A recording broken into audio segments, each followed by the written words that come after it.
Who is Government? The Untold Story of Public Service. Written by Michael Lewis. Summarized by Detailed Book Summaries. Don't forget to subscribe. Chapter 1. The Invisible Machine. It doesn't begin in the White House, or on Capitol Hill, or at a high-level strategy meeting. It begins in water, muddy, rising, silent. A rural Louisiana town after a hurricane, the kind that barely made the national news. A man stands ankle-deep in floodwater, clipboard in hand, talking calmly into a radio. His name is Bill. You don't know him, but you know what happens if he doesn't do his job. People go without insulin. Roads stay blocked. Tempers rise. Systems falter. And soon, things collapse. Bill works for FEMA. He doesn't give speeches. He's not a policymaker. He's one of the countless people who quietly hold the government together, not in theory, but in practice. And that's exactly where Michael Lewis begins Who is Government? Not with abstractions or ideology, but with people like Bill who are rarely seen, frequently blamed, and almost never celebrated. And yet, they're the answer to the book's core question: who is government? In this first chapter, Lewis gently unravels a myth that government is a faceless monolith. He shows us that it's made up of individuals, many underpaid, most unknown, all working within a vast, flawed, but quietly functioning system. These aren't the people who get invited to panels or Sunday morning news shows. These are the weather analysts who don't sleep during storm season, the FDA inspectors who travel thousands of miles to check food safety compliance, the aviation experts tracking debris patterns in silence. They aren't trying to win elections or shift public opinion. Most aren't even legally allowed to speak publicly about the work they do. And yet, every major disaster averted, every crisis managed, every ordinary Tuesday in America that passes without catastrophe, these things trace back to them. Lewis shifts us from Louisiana to the sterile glow of a CDC data lab. Here, a woman in her 30s is monitoring clusters of illnesses. She flags a strange pattern early in the winter of 2019. A series of cases, scattered but growing. She brings it up in a meeting. There's concern, but also the institutional drag that slows every urgent instinct. Still, she keeps tracking. 2 months later, the world will call it a pandemic. But today, she's just another anonymous civil servant trying to push a report through the system before it's too late. The stories pile up, not dramatically, but steadily, each one reinforcing the same truth. The engine of the country doesn't run on headlines. It runs on public service. And in recent years, that engine has been fraying. Not because the people inside have changed, but because the public has forgotten they exist. Lewis doesn't write with naivete. He knows government can be bloated, slow, inefficient. He doesn't deny that waste and politics plague the system.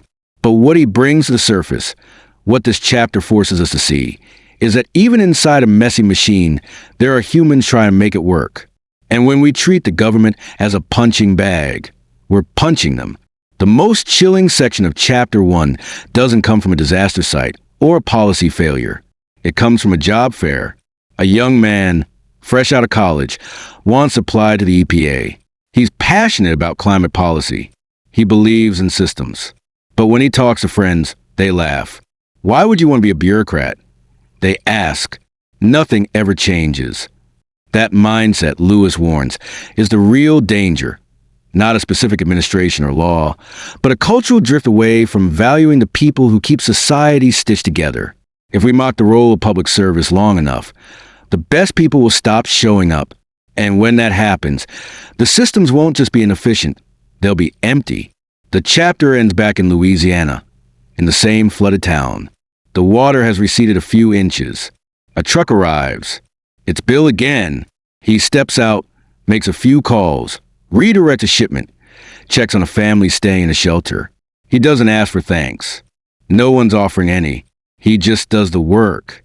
When Lewis asks him why keep showing up, why stay in a system that's stretched thin and publicly scorned, Bill shrugs. No one ever asks who we are, he says. They just ask where the help is. And if we're late, they ask why. Then he gets back in the truck and drives off to the next town.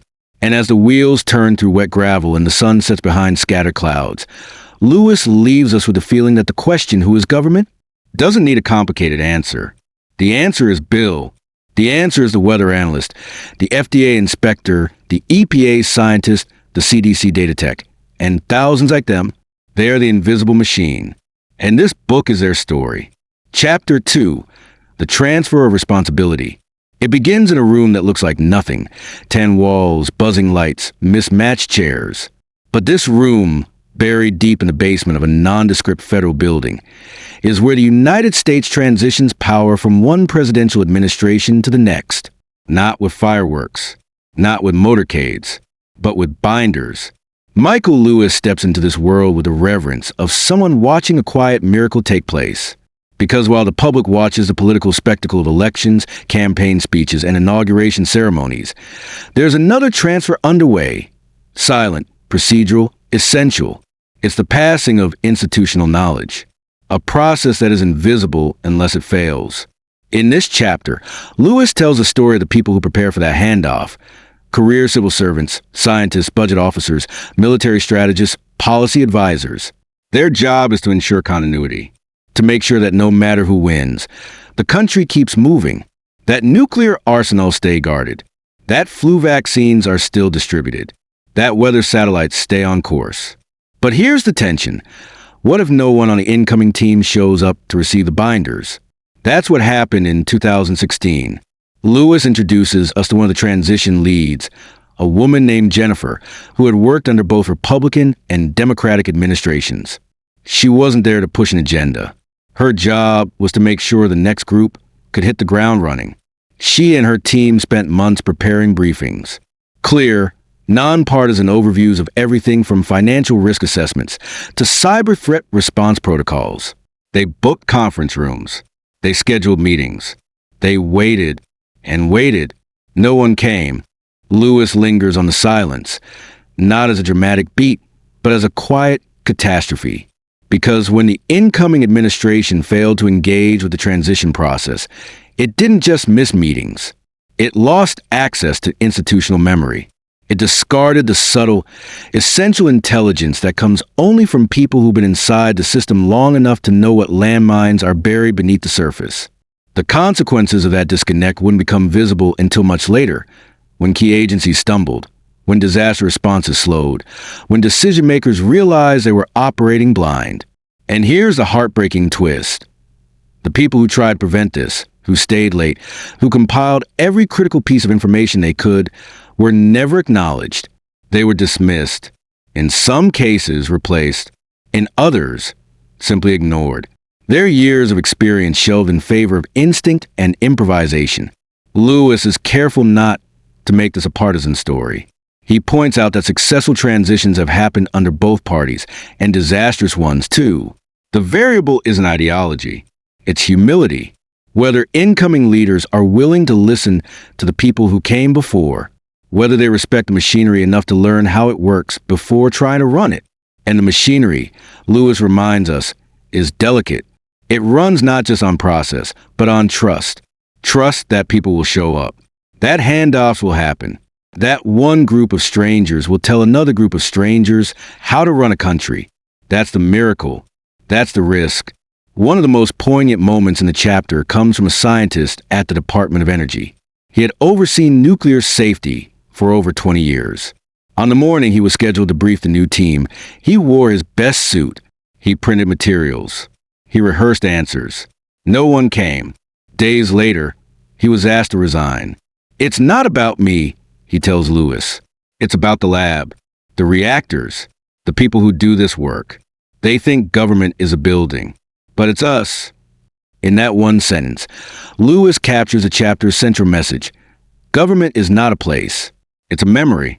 And if we let that memory fade, if we erase, ignore, or devalue the people who carry it, then we lose something far more dangerous than an election. We lose readiness. The chapter closes with a simple image. Jennifer, the transition lead, sitting alone at a long conference table.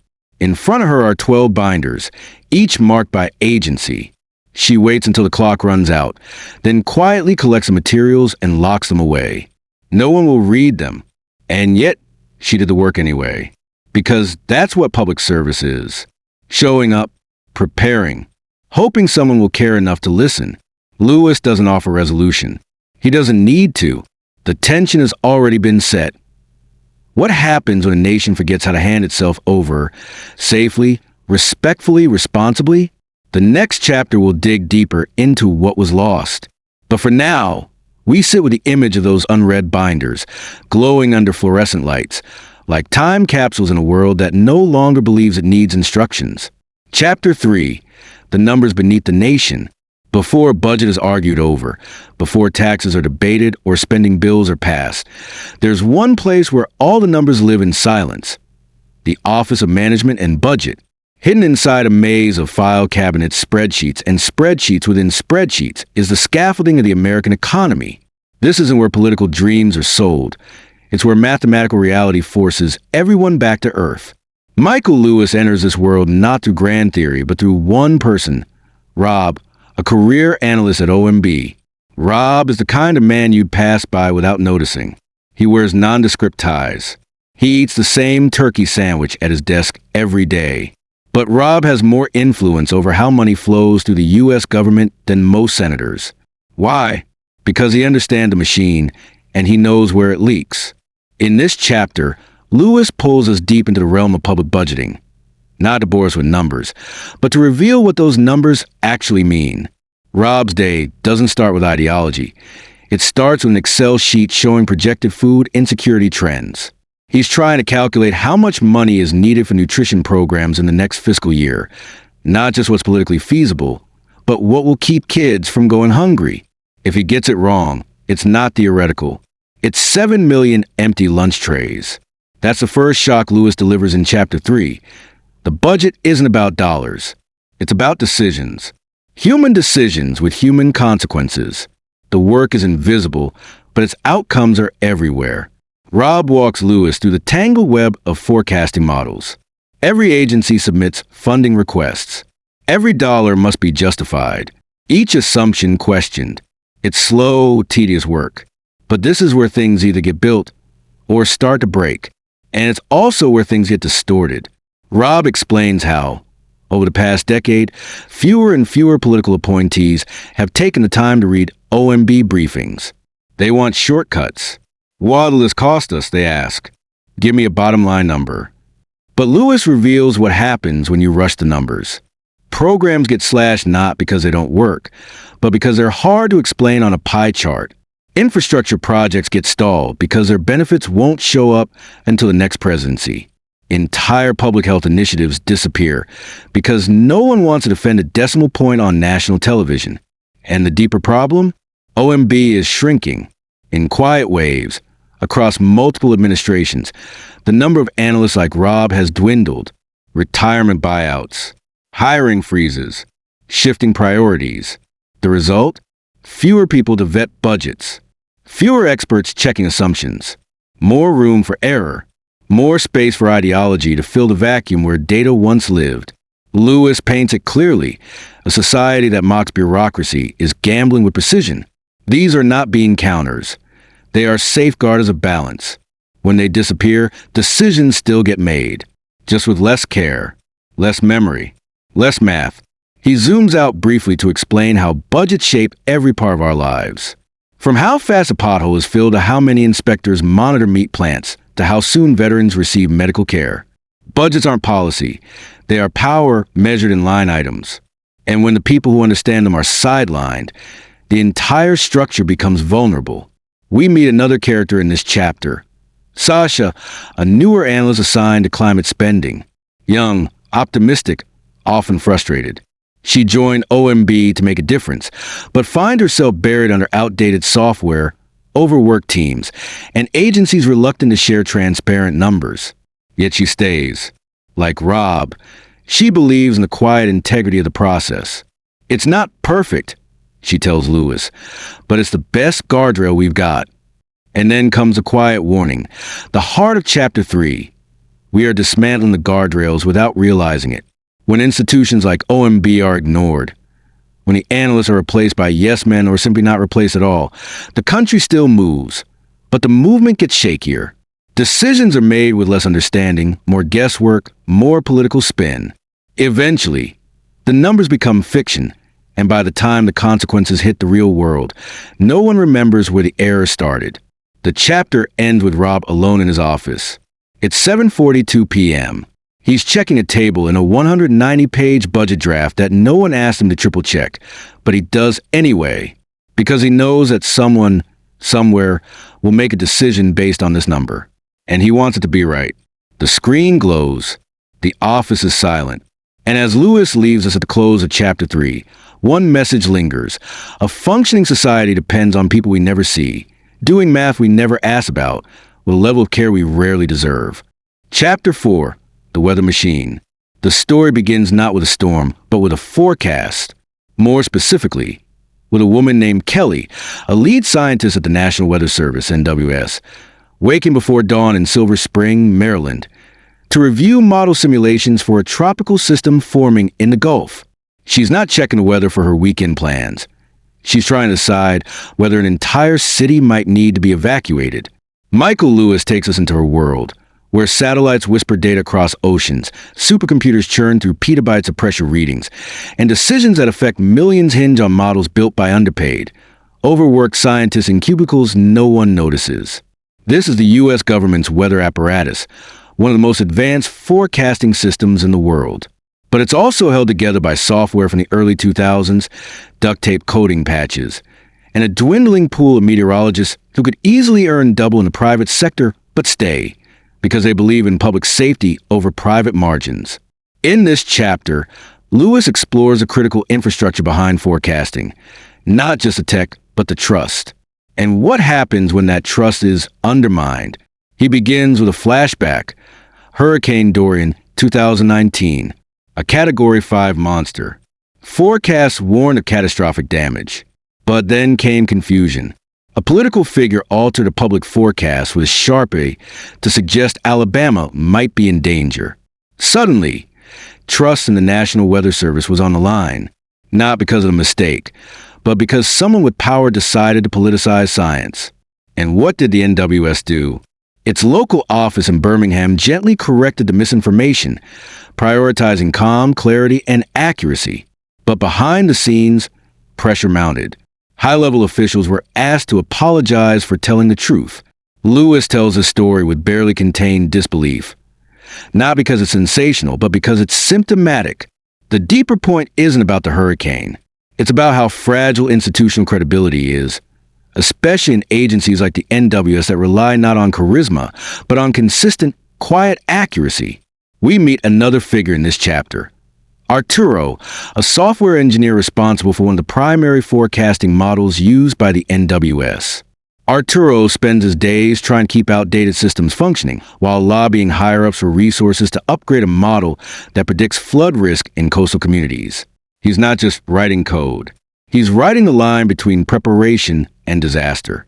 One bad input, one lag in computation, and people downstream pay the price. But here's the catch. The NWS doesn't control its own data. Lewis reveals that a growing portion of America's weather information, temperature readings, wind speeds, barometric pressure, comes from private companies. These companies charge for access. Some even lobby to restrict the government from providing free, public forecasts because it undercuts their profit models. The idea that life-saving information could be privatized, metered out based on who pays, sits like a stone in the stomach. And yet it's happening. Kelly tells Lewis about the growing tension within her agency. Serve the public freely or scale back and partner with private interests who want exclusive access to the data stream. It's a moral problem disguised as a technical one, and it's draining morale. Still, she works. So does Arturo. So do hundreds like them.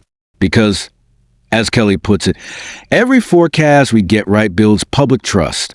Every time we hedge or let politics in the door, that trust cracks. And once it's gone, people won't listen when it actually matters. Lewis spends time with the day-to-day, how the NWS tracks tornadoes in rural counties, how they coordinate with FEMA, how local broadcasters rely on their alerts. He shows us how the system works. Despite funding cuts, political pressure, and the slow corrosion of public understanding about where forecasts even come from. The chapter's final scene is not dramatic. It's Kelly again, now post-shift, sipping weak coffee and watching the satellite feed on her laptop.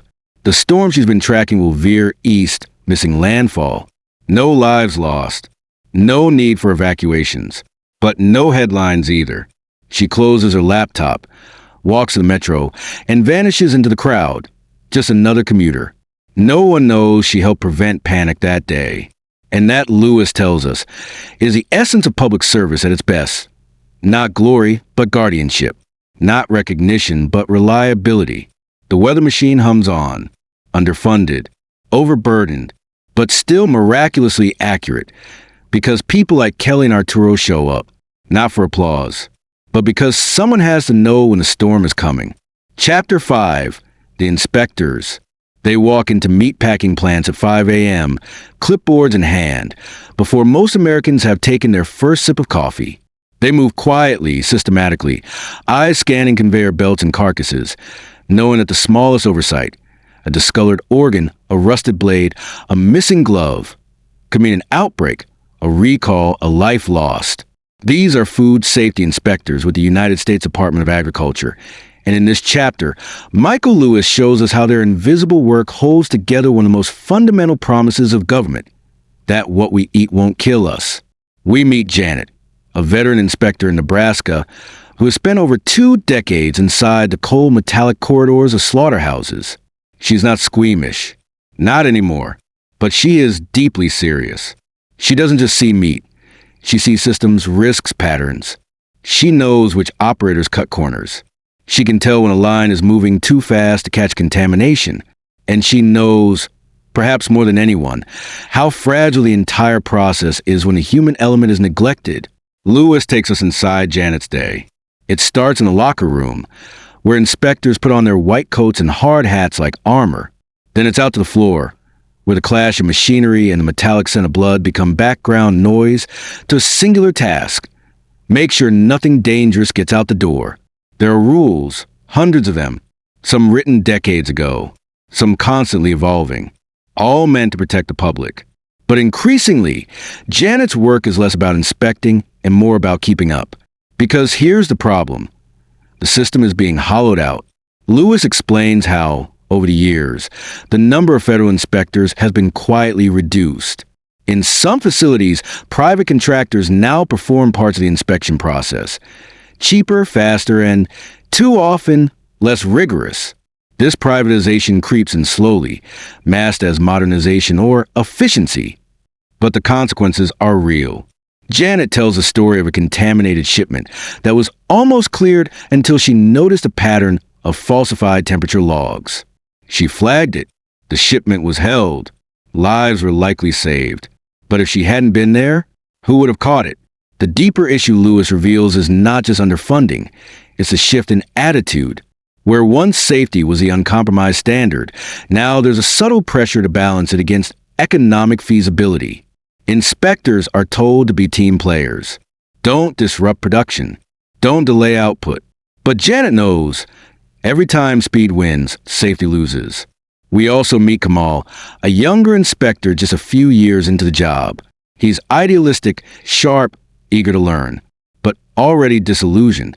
He tells Lewis about a plant manager who routinely pressures him to sign off on batches he's not fully comfortable with. It's not unsafe, the manager says, just borderline. Kamal pushes back, but he's alone. His supervisor is 2 states away, covering 19 facilities. The chain of accountability has stretched too thin. Lewis doesn't sensationalize. That's the power of this chapter. He simply lets these inspectors speak about their exhaustion, their pride, their fears. He walks us through the history of federal food safety, from Upton Sinclair's A Jungle to the creation of the Food Safety and Inspection Service. He reminds us that these systems exist because, when left unchecked, industry always chooses speed over safety, profit over precaution. But what happens when public trust fades?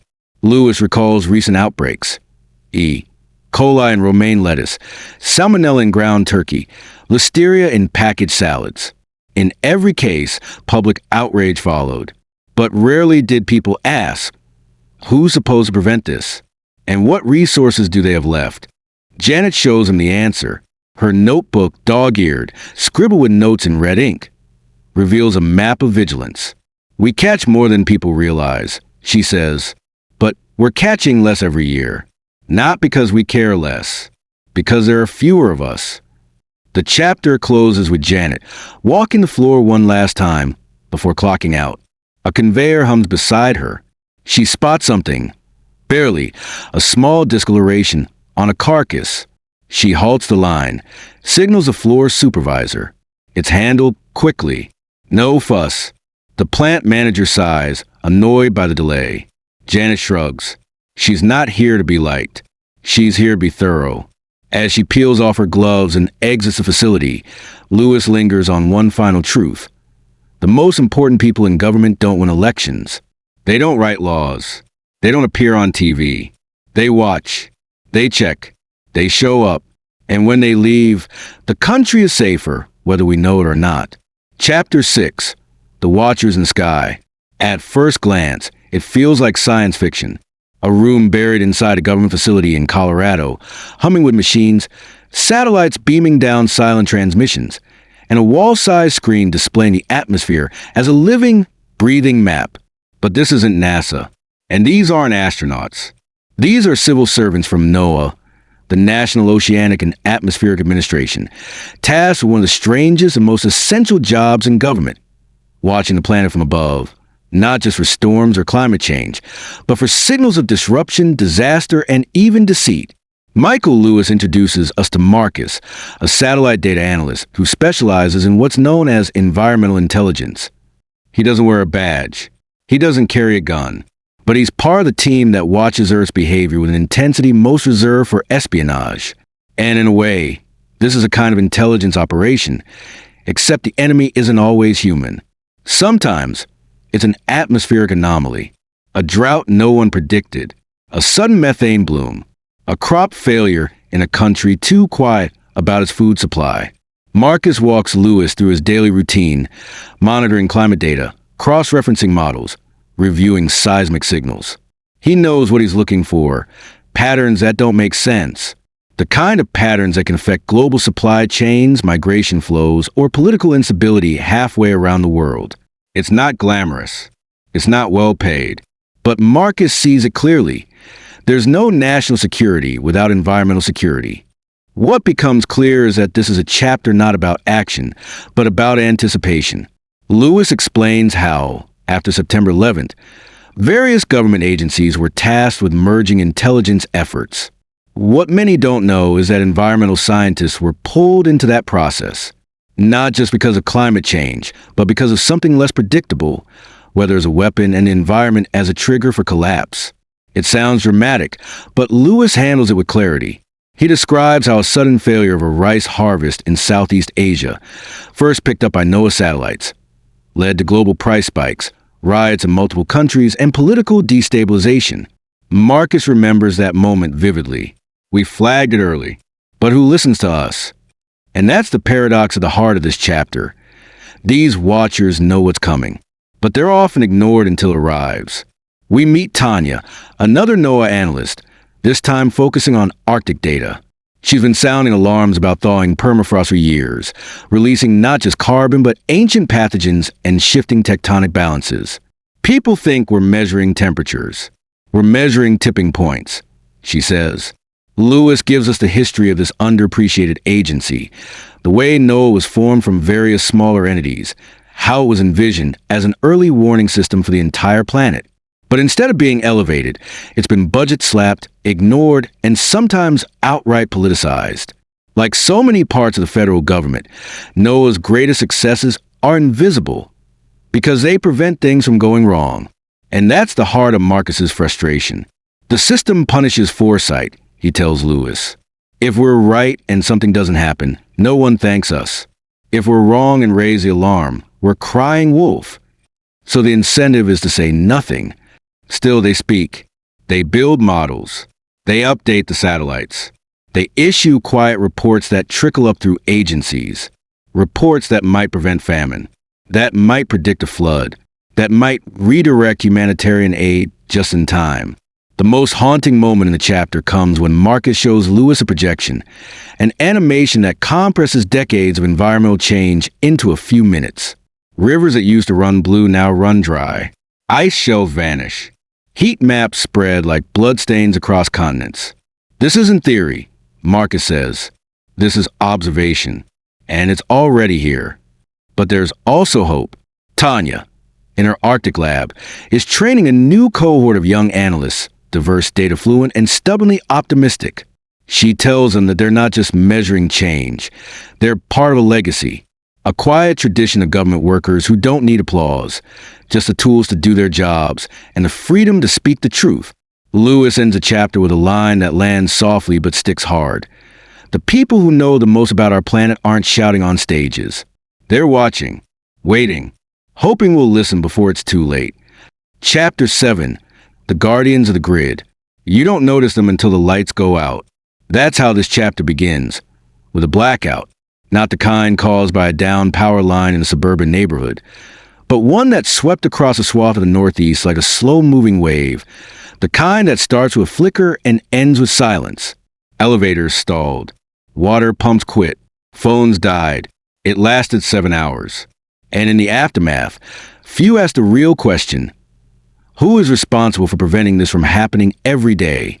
Michael Lewis takes us behind the scenes of America's electric grid, an interconnected web of generation plants, substations, transmission towers, and most critically, the public servants who monitor and regulate its invisible heartbeat.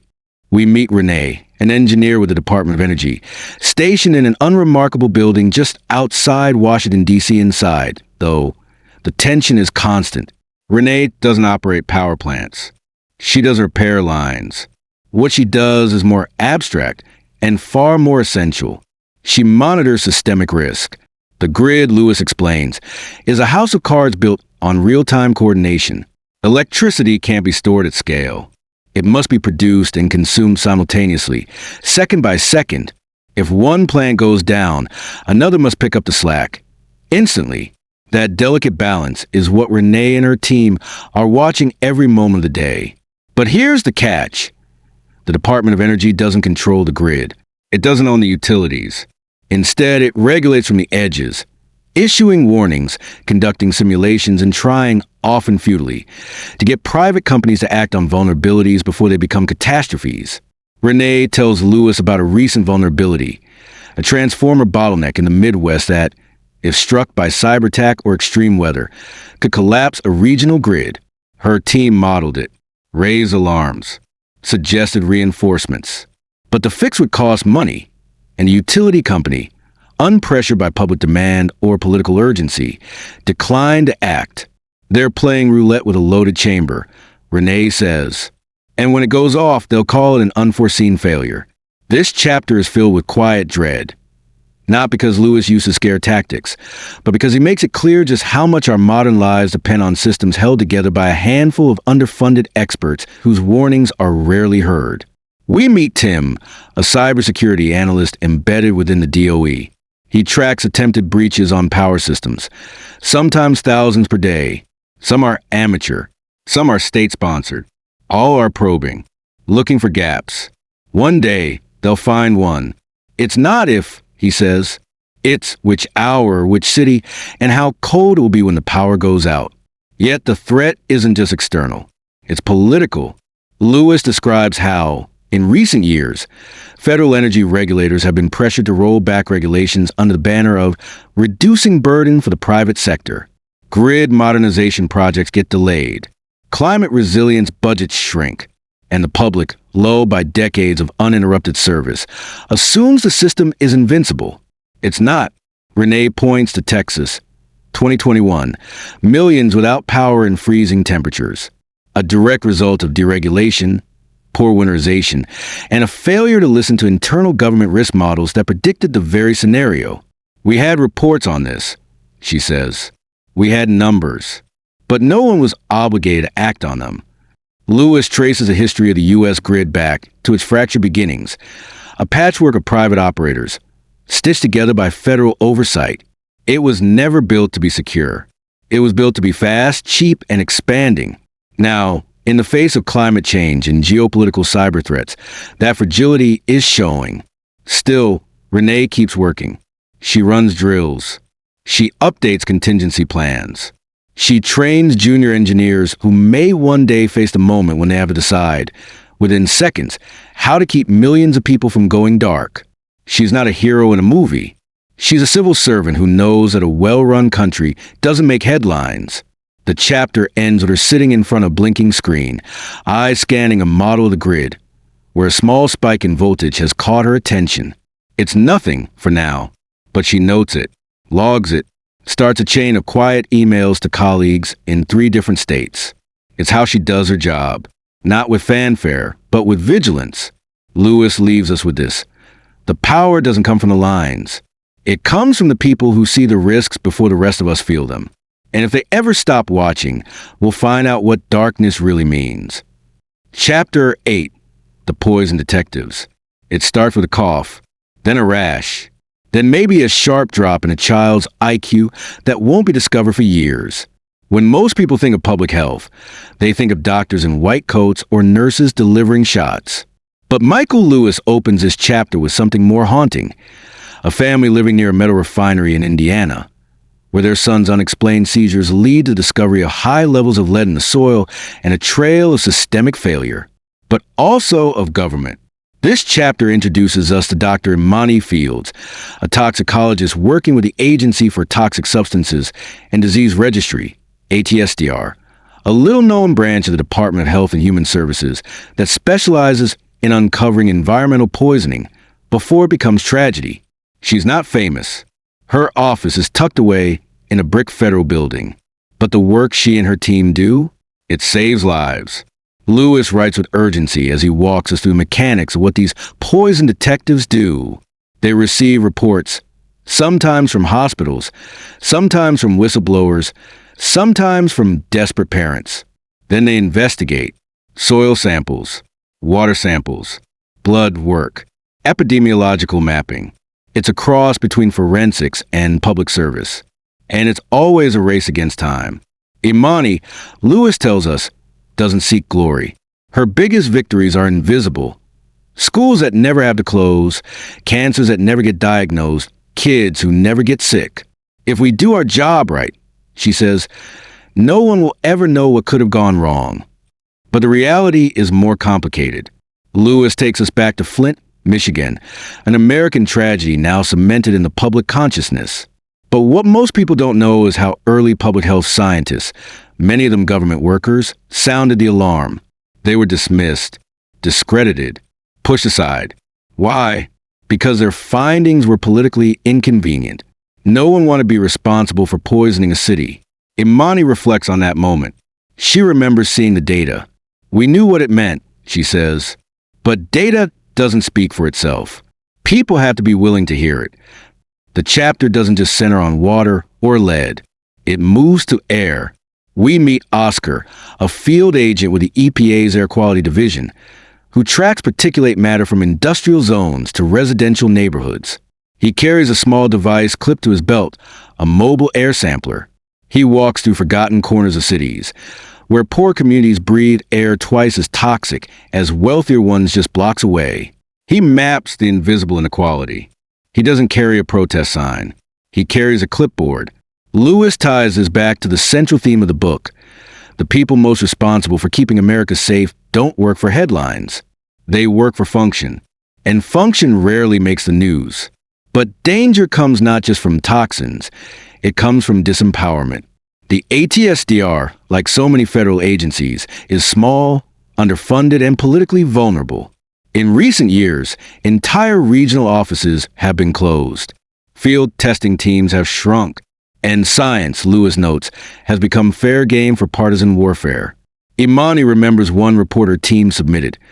Evidence of arsenic in a private well system being tapped by a large bottled water company. The science was solid. The numbers were clear. But the legal pushback was immediate. We didn't get sued, she says, but we got buried in silence. Still, she persists. She mentors younger scientists. She speaks at high schools. She teaches children how to read warning labels. We may never regulate away all the danger, she tells Lewis, but we can teach people not to swallow it quietly. Lewis closes a chapter with a visit to an ATSDR storage facility, rows of box soil samples, case files, and air monitors. It's not glamorous. It smells like paper and metal. But it's the front line of something bigger. The quiet war to keep poison out of our bodies and truth inside our institutions. And in a world that moves faster than ever, Imani's parting words linger. When people lose trust in government, they don't stop needing it. They just stop knowing where to look when something starts to taste wrong or smell off or make their child stop speaking. Chapter 9. The Weather Watchers. Every morning, millions of Americans wake up and check the weather. They decide what to wear, whether to bike or drive, when to plant crops or cancel flights. Most of them never wonder where that information comes from, or who makes sure it's accurate. But Michael Lewis does. And in this chapter, he takes us deep into the world of the unsung heroes behind every forecast. The scientists, meteorologists, and data analysts of the National Weather Service, NWS. The story begins not with a hurricane, but with a spreadsheet. Lewis introduces us to Laura McKinley, a meteorologist based in Norman, Oklahoma, who has spent 17 years predicting the unpredictable. She's not flashy. Her desk is cluttered. Her voice is measured. But when the pressure drops and the winds rise, she becomes one of the most important people in the country. What Laura and her colleagues do isn't guesswork. It's science at scale. Lewis walks us through the astonishing infrastructure that underpins the NWS. A network of over 100 field offices, hundreds of Doppler radars. Chapter 10. The Border of Compassion. At the edge of a desert in southern Arizona, long before a wall or a camera or a patrol vehicle appears, a man in a sun-bleached uniform walks quietly along a dusty trail. He isn't carrying a weapon. He's carrying 2 gallons of water, a first aid kit, and a radio. His name is Marco, and he works for U.S. Customs and Border Protection, but not in the way most people imagine. Michael Lewis opens this chapter with a different picture of the border, one rarely seen in headlines. This isn't the story of arrests or fences or political posturing. It's the story of how a handful of civil servants, agents, medics, translators, and caseworkers try to balance enforcement with empathy in one of the most polarized spaces in American life. Marco's official title is Border Patrol Search, Trauma, and Rescue Agent, BORSTAR for short. He was a combat medic once. Now he hikes the arid corridors of the Sonoran Desert, looking for people who are lost, dehydrated, and too weak to scream for help. Most of them don't run, he tells Lewis. By the time we find them, they're praying to be found. Lewis walks with Marco under a searing sun, past discarded shoes, children's backpacks, empty jugs. Every item tells a story. Every step could be the difference between life and death. It's not a job you do for glory, Marco says.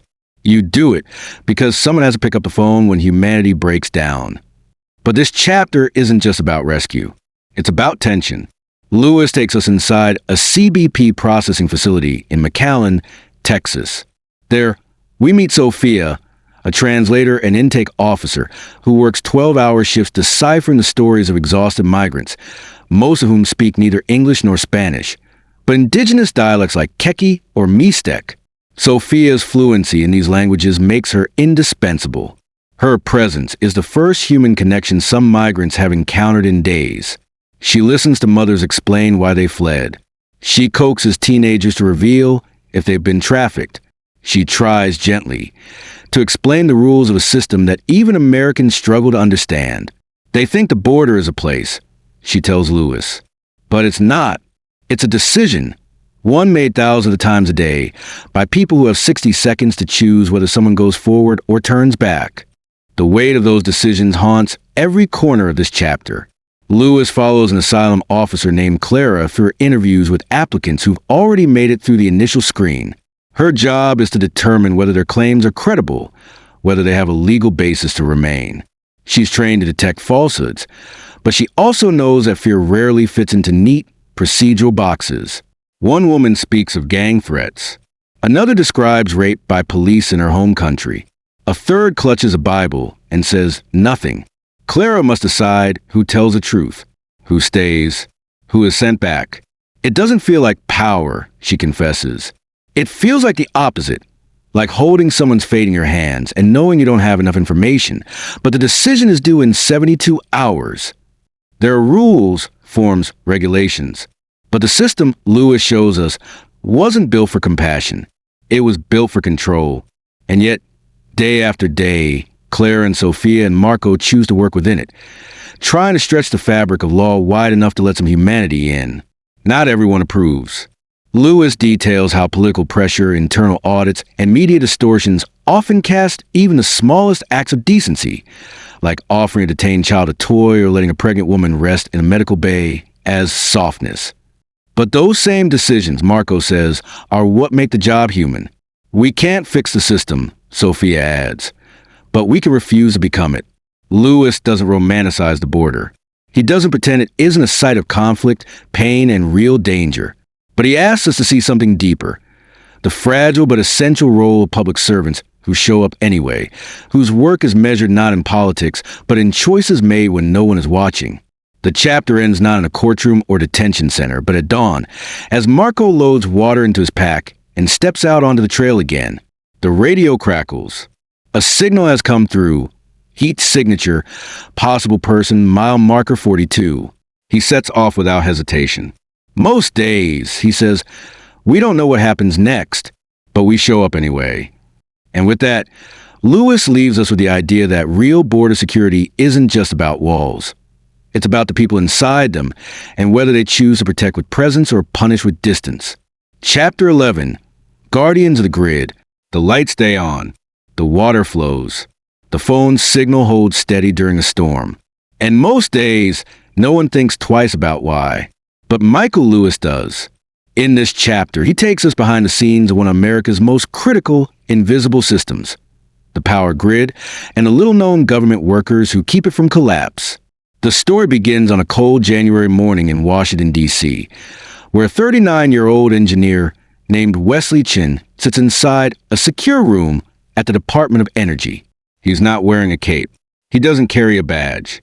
But he and his small team of cybersecurity analysts and infrastructure engineers are on the front lines of what might be the most quietly dangerous threat in the country, a coordinated attack on the electrical grid. Wesley's job isn't about flipping switches. It's about predicting failure, technical, mechanical, and human. His team analyzes satellite weather patterns, power plant outputs, grid strain, and increasingly sophisticated digital threats probing America's energy systems every second of the day. We're not protecting electricity, Wesley tells Lewis. We're protecting everything that depends on it.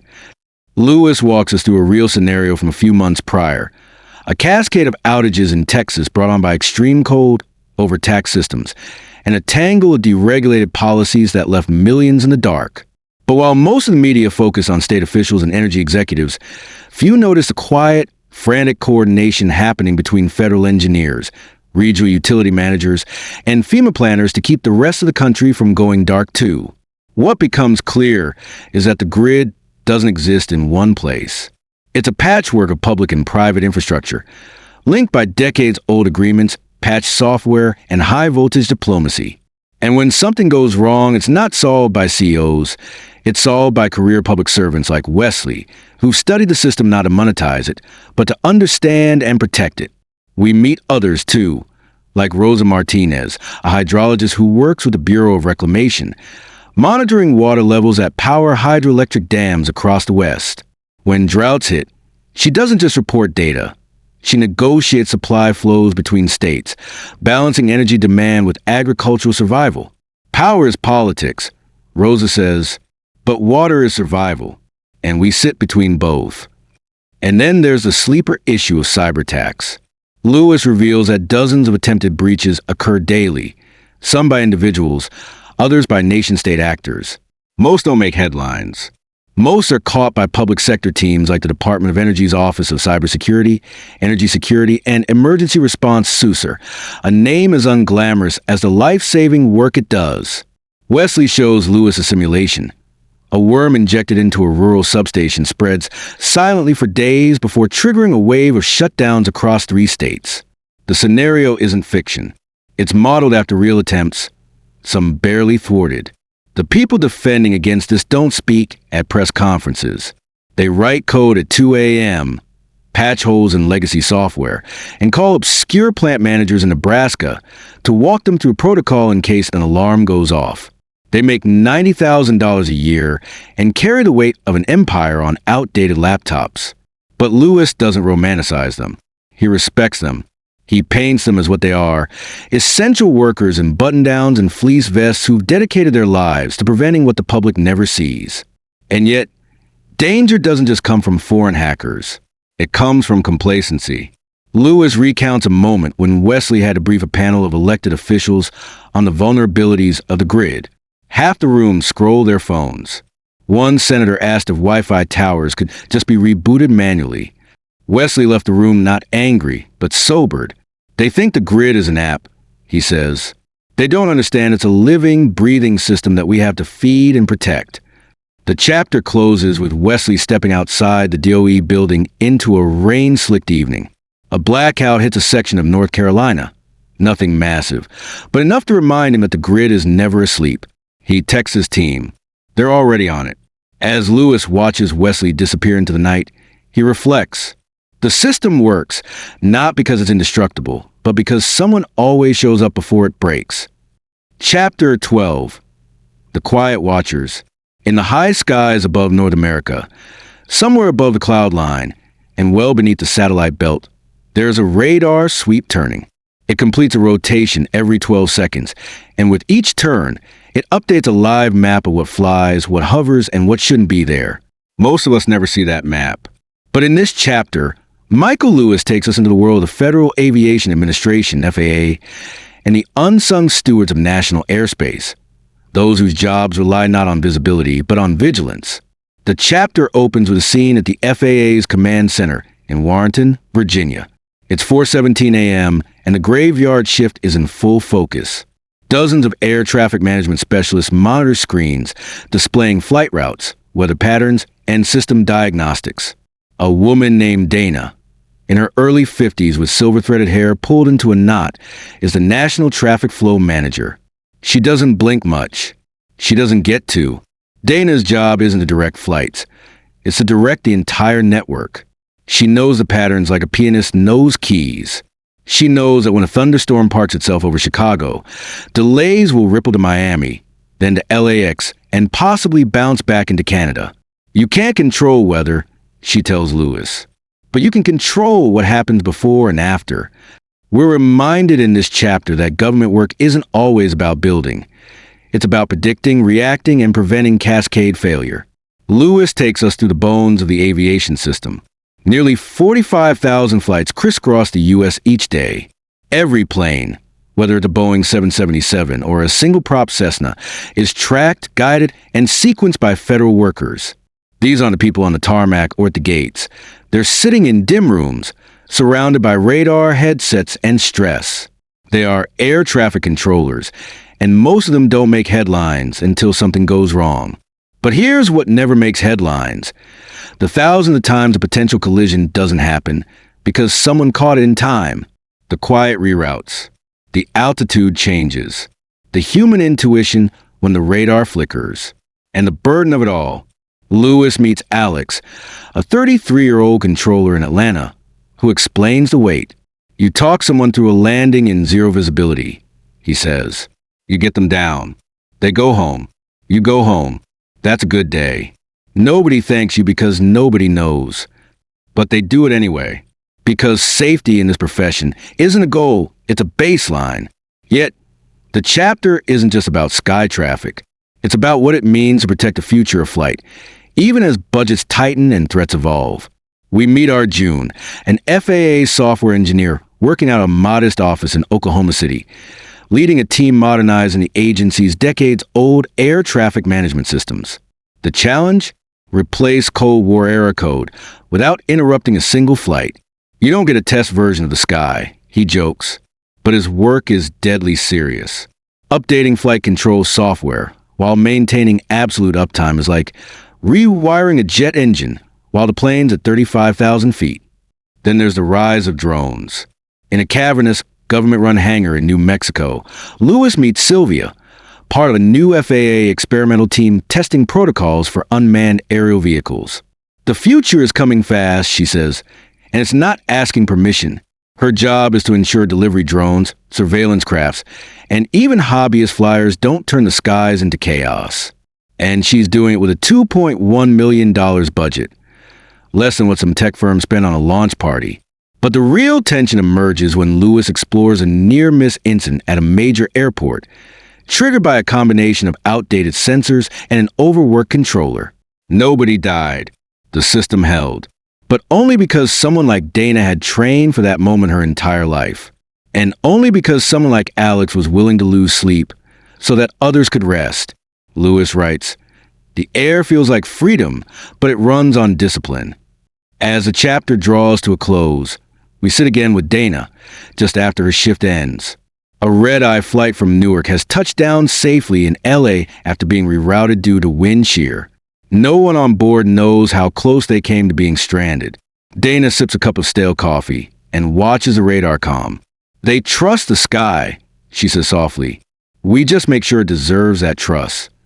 And with that, Lewis captures the essence of public service once more, not in grand gestures, but in quiet vigilance, in unnoticed saves, and in the sacred promise that someone is always watching, even when the rest of us are asleep.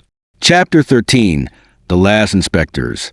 In a nondescript brick building tucked between a strip mall and a shuttered car dealership in Peoria, Illinois, 3 federal employees stand in a sterile room, eyeing a shipment of imported baby formula.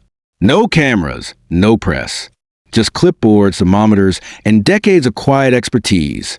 This is where Michael Lewis begins Chapter 13, an unexpected corner of the American government's vast machinery, where public servants are the last line of defense between citizens and what could harm them.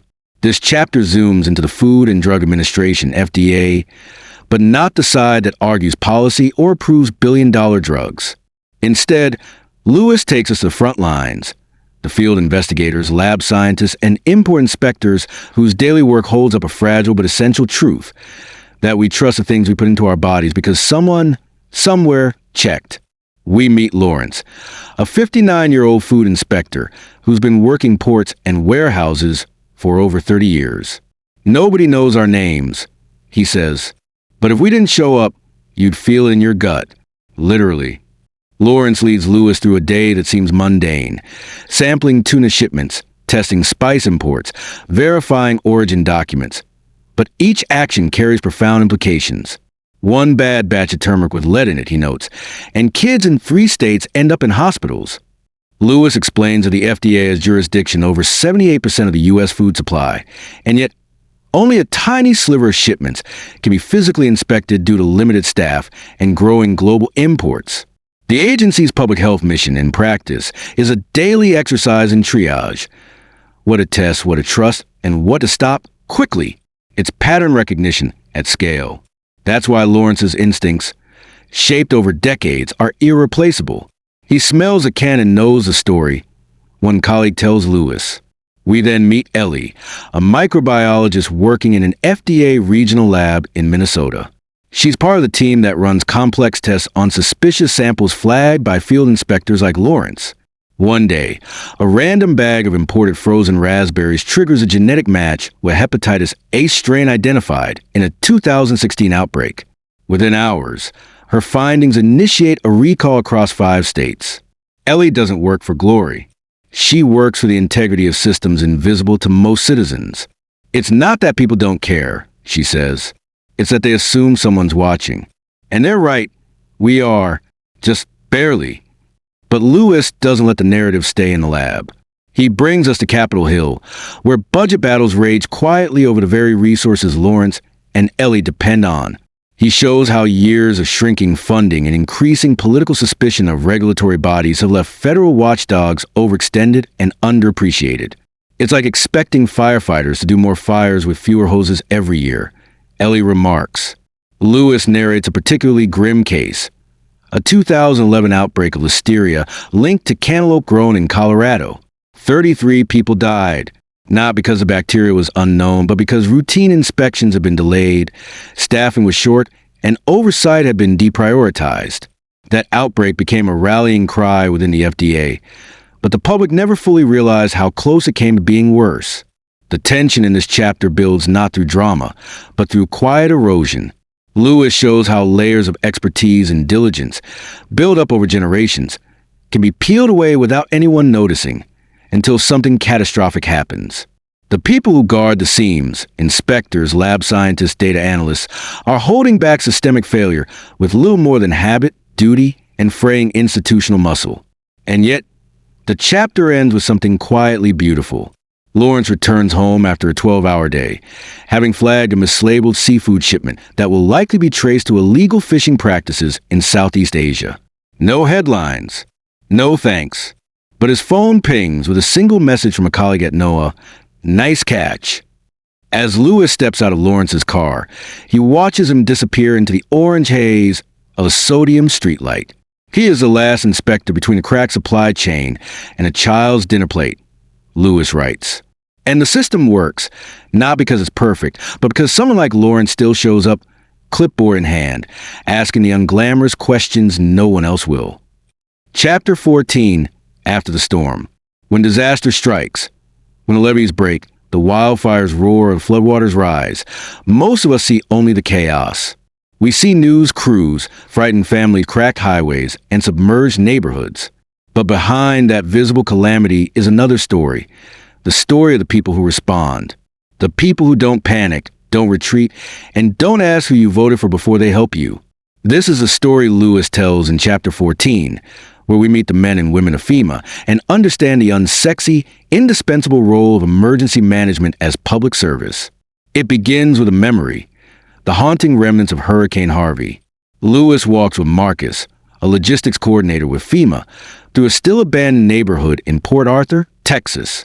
The sun is out now, but the smell of mold and sewage still clings to the walls. Marcus was here in 2017, coordinating water, cots, insulin deliveries, and generators. He's back now because he never stopped thinking about it. Recovery doesn't end when the cameras leave, he says. For us, it barely begins then. We're introduced to FEMA not as a punchline of Katrina-era failures, but as an evolving, overstretched, often misunderstood group of professionals trained to work in the absolute worst conditions. They don't do heroics, they do systems. They don't arrive first, but they stay the longest. They're not magicians, but when they're allowed to function, they move mountains. Lewis shows how FEMA's power isn't in its headline-grabbing moments, but in its logistics infrastructure. Warehouses across the country stocked with tarps, MREs for fluids and baby formula.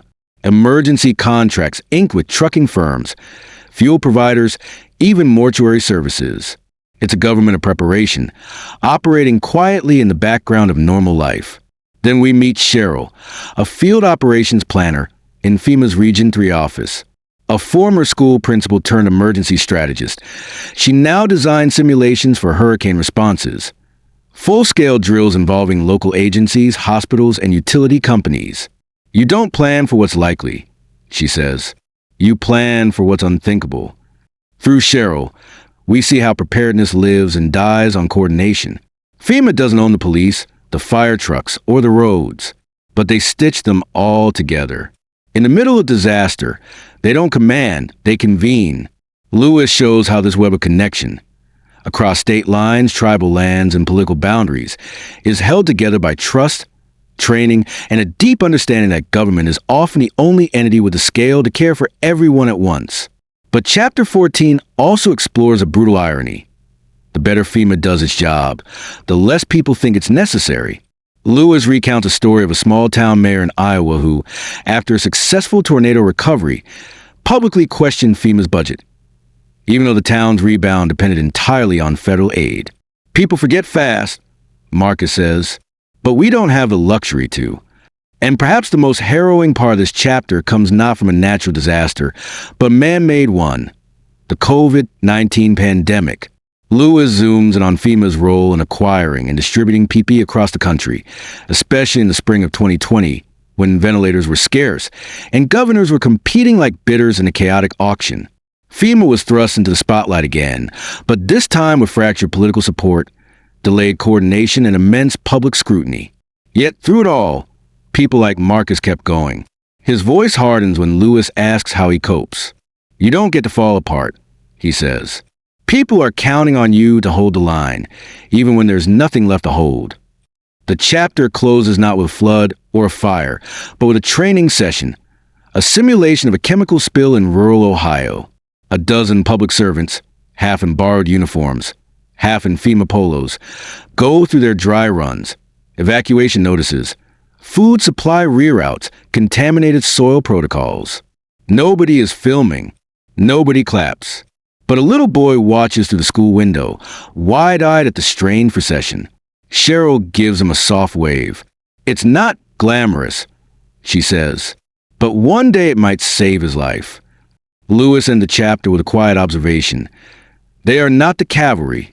They are the ones who get the cavalry moving. And in the aftermath of every storm, they remain, not to rebuild for us, but to help us rebuild for ourselves. Chapter 15. The Quiet Traders of Risk.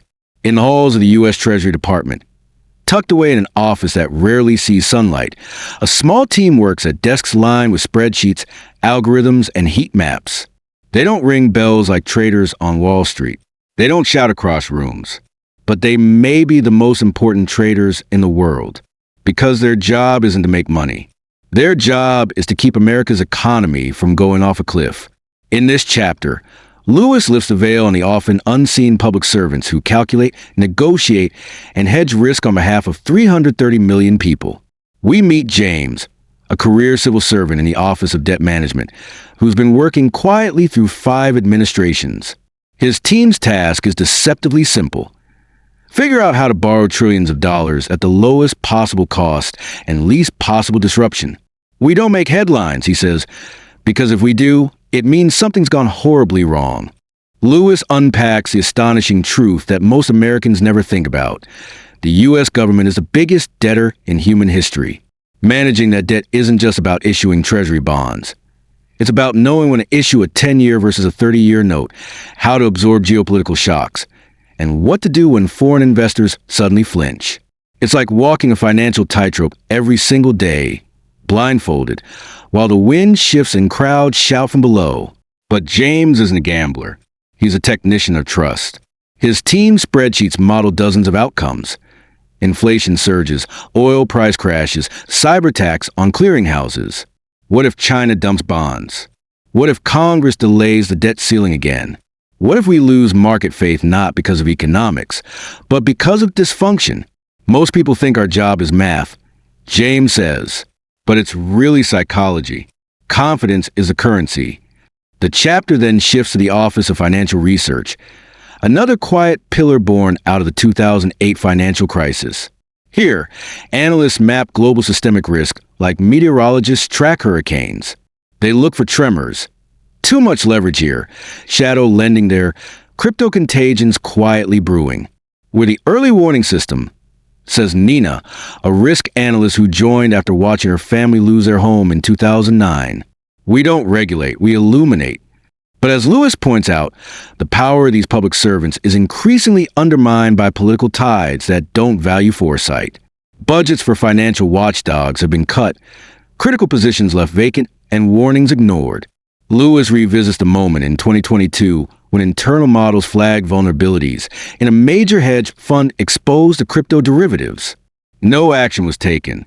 Weeks later, the fund imploded, wiping out billions in pension-linked assets.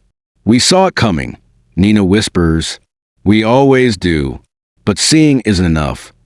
And yet, amid frustration and invisibility, the work goes on.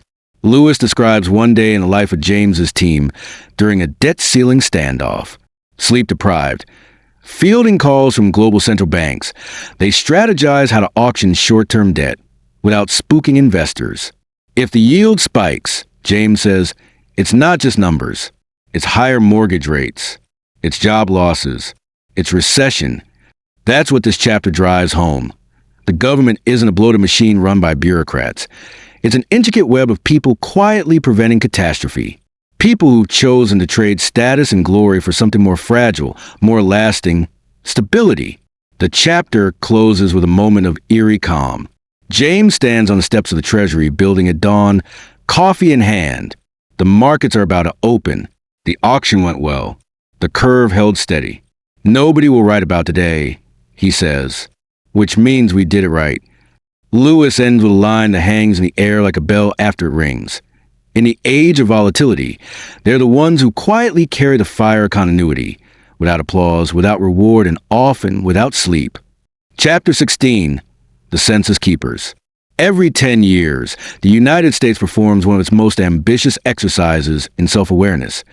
It tries to count itself, not in a metaphorical sense, but literally every person, in every household, on every street, from New York skyscrapers to remote Alaskan villages. And at the heart of this massive, fraught endeavor are the workers of the U.S. Census Bureau, unsung guardians of data, democracy, and federal fairness. This is a focus of Chapter 16, where Michael Lewis turns his lens on the quiet, perilous science of counting people. We begin with Eliza, a regional census coordinator who has worked 3 decades across 5 decennial counts. Her office is a hub of maps, language guides, dry erase boards, and laptops buzzing with activity. You can't understand America, she tells Lewis, unless you know who lives here. And no one else will do it but us. The chapter traces the high-stakes complexity of the census, not just as a civic ritual, but as a mathematical backbone of American life. It determines how congressional seats are apportioned, how federal funding, over $1.5 trillion, is distributed. It shapes everything from school planning to emergency services. And yet, as Lewis shows, the mission to count is increasingly met with suspicion, resistance, and political interference. In a scene both comic and unsettling, Eliza recounts training new door-to-door enumerators. One asked, "What do I do if they answer with a shotgun?" Her answer was flat, marked non-response. Get back in the car. Try again later. This wasn't hypothetical. In an age of misinformation and institutional distrust, census workers are now seen by some not as neutral recorders, but as intruders.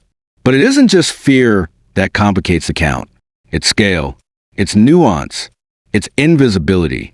Lewis takes us into a small Midwestern town where local organizers are trying to boost participation among undocumented residents.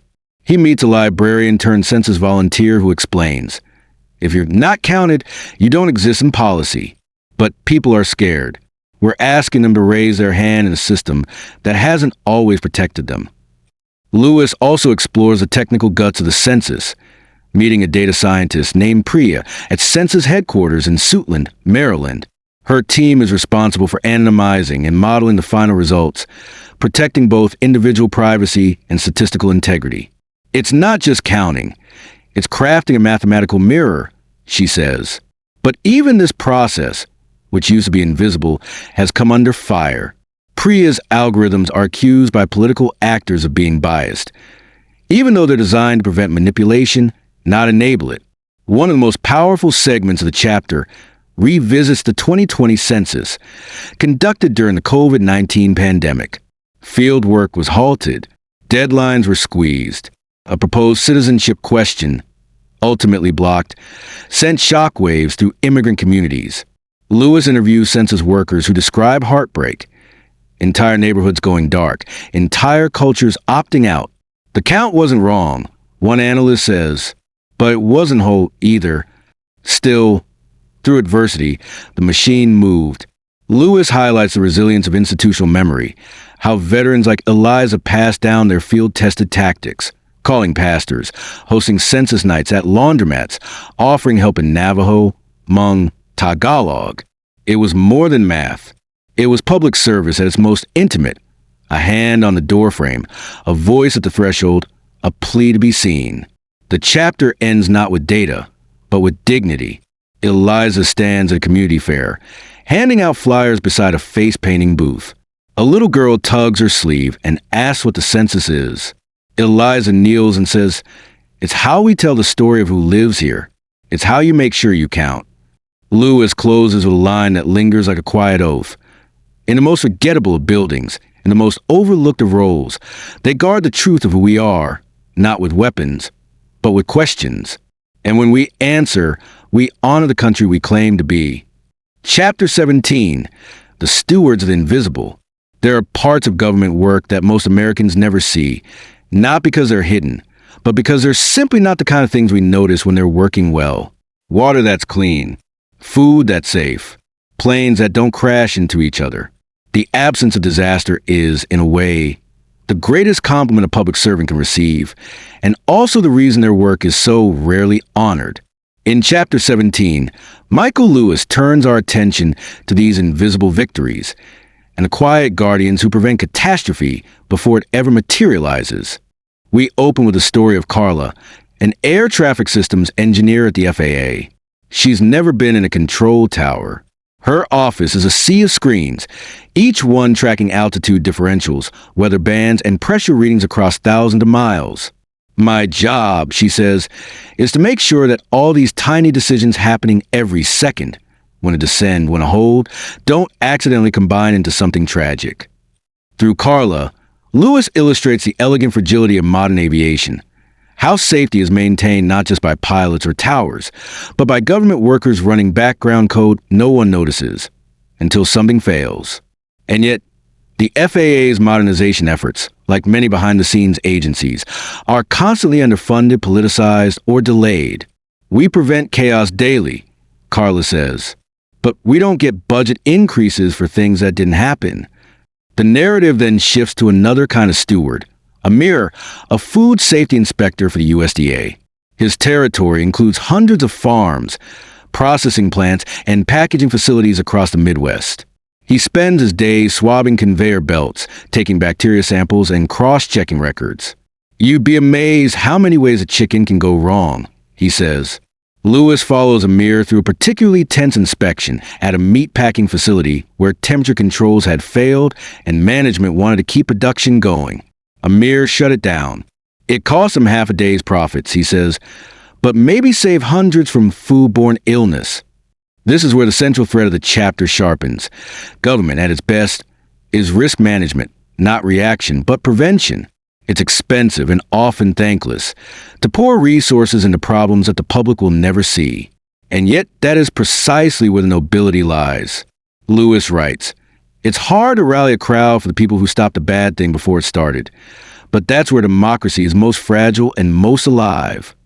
Next, we meet Lonnie, a hydrologist with the National Weather Service. She doesn't present the forecasts on TV. She's the one behind the curtain, interpreting raw data from river gauges and satellite feeds. During Hurricane Ida, it was Lonnie's early flood model that triggered a series of flash flood alerts across New Jersey and Pennsylvania, hours before the rain began. It saved lives. Still, she recalls reading comments online afterward accusing the NWS of fear-mongering. The paradox, Lewis notes, is that public servants in invisible roles must often bear the brunt of distrust from a public that doesn't realize how much it relies on them. Lonnie says it simply: we get punished when we're wrong, but we rarely get thanked when we're right. And yet they persist. Chapter 17 is full of small, powerful images. Amir gently correcting a plant manager who's trying to hide a violation. Carla marking a subtle blip in a flight path that could have meant disaster hours later. Lonnie staying up all night during a storm system, double-checking her predictions not out of pride, but duty. Each of them operating with a kind of moral clarity that transcends headlines or partisanship. The chapter ends at dawn. Again, this time we're with Amir driving a dusty two-lane road to his next inspection. Lewis sits quietly in the passenger seat as they pass a field of grazing cattle. "You ever think about quitting?" Lewis asks. Amir doesn't even glance away from the road. "I think about what happens if I do," he says. Lewis closes with this reflection. In the quiet corners of the Republic, there are men and women who hold the line, not with sirens or slogans, but with discipline, vigilance, and an almost monastic sense of purpose. Their triumphs leave no footprint. Their failures, if they come, will be on all of us. Chapter 18, the last line of the ledger. In the fluorescent quiet of the Government Accountability Office, known to few by name and fewer still by function, a team of auditors sits poring over the nation's books. They do not write policy. They do not execute it. They examine, verify, and question it. Their mission isn't to inspire, charm, or even persuade. Their job is one thing: to tell the truth about where the money went. Chapter 18 opens with Thomas, a senior auditor who spent nearly 30 years in the GAO. His face is lined, his tone calm, but his eyes burn with quiet intensity. You don't take this job if you want applause, he says. You take it if you believe accountability matters, even when no one's watching. Michael Lewis walks us through the unglamorous but essential world of federal auditing. These are not just accountants. They are guardians of public trust, armed with spreadsheets, law books, and subpoenas. Their targets aren't always dramatic. A bridge built with shoddy concrete, a defense contract with missing equipment, a $17 million grant that somehow evaporated into consulting fees.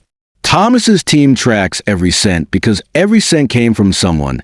Some teacher, some farmer, some factory worker. But the real shock, Lewis writes, is not just in the waste, but in how often it's not even illegal, just inefficient, opaque, or shielded by a loophole. And the GAO, despite its power, cannot prosecute. It cannot punish. We're not the axe, Thomas explains. We're the light. Through interviews and fieldwork, Lewis reveals how the GAO's audits quietly shaped the country's future. A single report on veteran hospital mismanagement led to a complete overhaul of patient care protocols. Another on hurricane relief fraud changed how FEMA verifies claims. These aren't headlines, but they're lifelines. Still, their work is constantly under strain. Budget cuts, political interference, agency stonewalling. One auditor recalls being pulled off a sensitive defense, spending report mid-investigation. Too hot, she was told. Maybe next year. Thomas doesn't name names, but the weariness in his voice says enough. If we stop pushing it, all slides. There's a moment of emotional clarity late in the chapter when Lewis sits in on a team's weekly review. They're discussing a $4 billion infrastructure program that's gone over budget by 70%. A junior analyst presents her findings, numbers meticulously cross-checked against procurement logs. She looks nervous. She's young, new, unsure if anyone cares. When she finishes, Thomas nods slowly. It's solid, he says. That's how truth looks when it's quiet. And maybe that's the core of this chapter. Truth is rarely loud. It's written in margins, in footnotes, in memos no one tweets. But someone has to keep writing it down. Lewis leaves us with a haunting story. Years ago, Thomas audited a program meant to deliver meals to elderly rural Americans. What he found wasn't fraud or abuse, just neglect. Trucks that never came. Warehouses that never stocked. He published a report. Changes were made. And a year later, a woman from Mississippi wrote to thank him. She had food now. That was all she said. Lewis closes the chapter with this line. The ledger democracy is long and always incomplete. But somewhere deep inside the machinery are those who still believe in balancing it, not for politics, not for praise, but for the people who never knew their names. Chapter 19. The fire next time. In the stillness of a scorched Oregon hillside, the smell of ash lingers long after flames have gone. The trees stand blackened, silent. But just beneath the surface, among scattered boots, GPS units, and soot-streaked maps, the fire hasn't really ended. It's just shifted forms. That's where we begin Chapter 19, as Michael Lewis joins a crew of federal wildfire specialists from the U.S. Forest Service, the people who don't just fight fires, but try to understand them. We meet Rico, a fire behavior analyst who once dreamed of being a firefighter, before he learned that understanding wind speeds and topography could save more lives than a hose. Rico doesn't carry an axe. He carries data, barometric models, heat maps, wind patterns. You don't fight nature, he tells Lewis. You try to read it before it reads you. This chapter explores a new face of wildfires in America, hotter, faster, and more relentless than ever. Rico and his colleagues are no longer preparing for the season of fire, but the era of fire. And behind every response effort, every evacuation zone, every desperate community clinging to the edge of safety, is a public servant doing calculus in real time, figuring out how to keep people alive. But the fires aren't just natural anymore. They're political, financial, emotional. Lewis interviews Dana, a U.S. Forest Service field coordinator who coordinates with local sheriffs, FEMA, tribal governments, and sometimes desperate mayors trying to protect small towns no one can evacuate in time. It's not just about the flames, she says. It's about the vacuum they leave behind. Homes, jobs, futures. Through Dana and Rico, Lewis reveals the quiet heroism of disaster preparation and the immense emotional weight these workers carry. There's no cheering crowd at the end of fire season. Only a numb kind of relief, sometimes followed by guilt. Rico recalls a campfire and how he warned leadership 2 days in advance that conditions could trigger an uncontrollable blaze. He wasn't wrong. Paradise burned. "I saw it coming," he says softly. That doesn't make it easier. But Chapter 19 isn't just about tragedy. It's about the stubborn, strategic hope embedded in public service. Lewis rides with Rico to a community town hall, where residents gather in a church gymnasium to talk about prescribed burns, controlled fires meant to prevent bigger ones. It's not a popular pitch. People don't like the idea of more fire. But Rico patiently explains the risk, the science, and the trade-offs. He listens to the anger. He nods through the fear. And slowly, one by one, people begin to ask real questions. Hope, Lewis writes, sometimes looks like a man with a map, standing calmly while the room around him panics. The chapter also highlights the uphill battle these workers face against climate denial, shrinking budgets, and bureaucratic gridlock. Dana describes the irony of spending more time filing reimbursement reports for diesel fuel than actually planning evacuation routes. Every time we get the fire out, she says, we have to go beg for the money to stop the next one. And yet, they return to work. Lewis captures a beautiful moment between Dana and a young recruit, just 22, who's unsure whether to stay in the job. Will it ever get easier, he asks. Dana doesn't promise that it will, but she tells him this. You'll get stronger, and when you're the one who's calm, everyone else gets a little braver too. As the sun sets on the Oregon hills, Lewis writes of the terrain with reverence. Charred soil, steam rising like breath, trees clinging to the ridge in silhouette. This is where government lives, not in marble buildings or campaign slogans, but in the act of showing up when no one else will. He closes a chapter with words that hang like smoke in the air. The fire next time will come. It always does. But somewhere out there, ahead of the heat, someone is already moving toward it. Not to be a hero, not for glory, but simply because that's the job. And someone has to do it. Chapter 20, The Quiet Promise. In a nondescript government office in Kansas City, buried somewhere between an IRS processing center and a federal records building, there's a room lined with locked file cabinets and sealed archive boxes. It doesn't look like the end of a book, but in a way it is, because Chapter 20 isn't about crisis or chaos. It's about the quiet promise that government work holds, the belief that someone, somewhere, still cares enough to keep things going. Not for power, not for fame, but because the country needs it. We begin with Marla, a Social Security claims adjuster who has processed over 12,000 cases in her 22 years of service. She doesn't appear in headlines. No one knows her name. But for the woman whose disability claim she fast-tracked after a car accident, or the veteran whose check arrived just before eviction, she may as well be a miracle. It's not glamorous, Marla says, but it's real. It matters. Michael Lewis uses Marla's desk and the careful routine of her day as a symbol for the unseen constancy of government. She arrives early. She logs in. She triple-checks entries. When the system freezes, she takes a breath. She waits, and then she continues. In a nation that often spins with outrage, where headlines feed on dysfunction, Marla's slow, steady labor feels radical. It's a refusal to give up on the idea that everyone deserves to be served with dignity. From here, the narrative arcs out in wide, generous loops, touching back on the people we've met across the book. Rico with his fire maps, Carla tracking flight paths, Amir inspecting meat plants in the cold, Lani predicting flares, Dana staring down flames, Thomas balancing the ledger. Lewis revisits them not to retell their stories, but to trace the thread that binds them, a quiet ethic, a common code. What is that code? It's not ideology. It's not even allegiance to government. It's something deeper. It's service as a form of faith, in each other, in systems, in the possibility that one person's careful work can ripple outward into someone else's better day. In one moving scene, Lewis joins a naturalization officer named Jorge as he conducts a citizenship oath ceremony. The room is small, just 12 people, a flag, and Jorge's quiet voice.